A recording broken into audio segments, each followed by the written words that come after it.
আজকের ইফতারিতে একটু ডিফারেন্স কিছু করার চেষ্টা করেছি। প্রতিদিন তো ভাজা পোড়া দিয়ে ইফতারি করতে করতে পেটের অবস্থাটা একদমই 12টা বাজিয়ে দিয়েছি। সো হ্যালো গাইজ, আসসালামু আলাইকুম। আখি ব্রাইট নিউ ব্লগ ইজ ইটি। কেমন আছো সবাই? আই হোপ সবাই ভালো আছো। তোমাদের দয়া আর আল্লাহর রহমতে আমি অনেক ভালো আছি। ইফতারির জন্য আজকে আমি চাপটি পিঠা বানাবো। চাপটি পিঠা বানানোর জন্য প্রথমেই আমি 1 কৌটা সিদ্ধ চাউল নিয়েছি, 1 কৌটা পোলার চাউল আর হাফ কৌটা মসুর ডাল নিয়েছি। তারপর সেই চাল ডালের মধ্যে আমি গরম পানিটা ঢেলে 2 ঘন্টার জন্য ভিজিয়ে রেখে দিব। এরপরেই চলে আসছে আমার স্পেশাল হাঁসের মাংসটা রান্না করতে। হাঁসের মাংসটা আমার খুব খুব পছন্দের একটা মাংস, তবে তোমাদের ভাইয়ার হাঁসের মাংসটা তেমন একটা পছন্দের না। হাঁসের মাংসতে আস্ত রসুন দিলে খেতে বেশি মজা লাগে। আমার তো আস্ত রসুন ছিল না, অনেক বড় বড় রসুন, তাই 3 কোয়া রসুন দিয়ে দিয়েছি।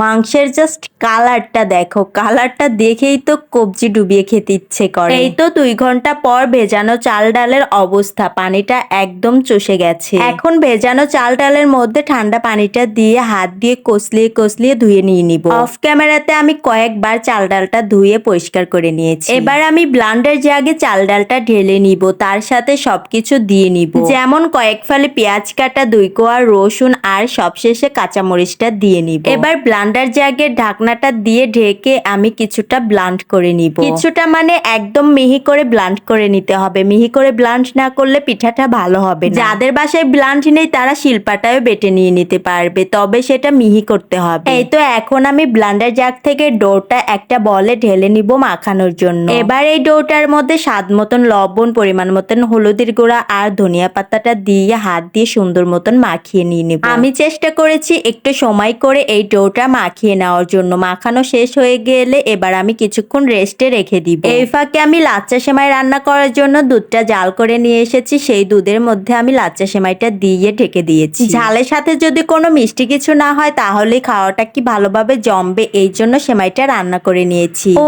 আর একটা কথা, আমি ছিটা পিঠার কথা তো ভুলেই গিয়েছি। ছিটা পিঠাটাও বানিয়ে নিচ্ছি। ভাবলাম যেহেতু হাঁসের মাংসটা রান্না করেছি, হাঁসের মাংসের সাথে তো ছিটা পিঠাটাও জাস্ট ওয়াও সেই রকম যাবে, তাই তো বানিয়ে নি। তাছাড়া ফ্রিজে চালের গোড়াটা ছিল, তাই ভাবলাম যে ছিটা পিঠাটাও বানিয়ে ফেলি। ছিটা পিঠা বানানো তো খুব সহজ, তাই না? শুধু চালের গোড়া আর লবণটা দিয়ে একটা ডো তৈরি করে নিয়ে তারপরে চুলায় একটা প্যান বসিয়ে প্যানে তেলটা ব্রাশ করে এই ডোটা প্যানে হাত দিয়ে ছিটিয়ে ছিটিয়ে দিয়ে দিলেই কিন্তু পিঠাটা হয়ে যায়। আর সময়টা বলতে গেলে জাস্ট 1 মিনিট সময় লাগে ছিটা পিঠাটা হতে। চাপটি পিঠা বানানোর জন্য আমি যে ডোটা রেস্টে রেখে দিয়েছিলাম সেই ডোটা আমি নিয়ে যাব পিঠাটা বানানোর জন্য। এই তো চাপটি পিঠা বানানোর জন্য আমি একটা প্যান নিয়েছি। প্যানে এখন আমি তেলটা ব্রাশ করে নিচ্ছি। অবশ্যই তেলটা ব্রাশ করে নিতে হবে। এরপর পিঠার ডোটা প্যানে দিয়ে একটা চামচ দিয়ে ঘোরাতে ঘোরাতে গোল আকারের করে নিব। এই কাজটা খুব সাবধানে করে নিতে হবে, কারণ ডোটা চামচের সাথে লেগে আসে। এই তো এখন পিঠাটা কিছুক্ষণ ঢাকনা দিয়ে ঢেকে রেখে দিব হওয়ার আগ পর্যন্ত। পিঠাটা হয়ে আসলে কোনো কষ্ট করতে হবে না ওঠানোর জন্য,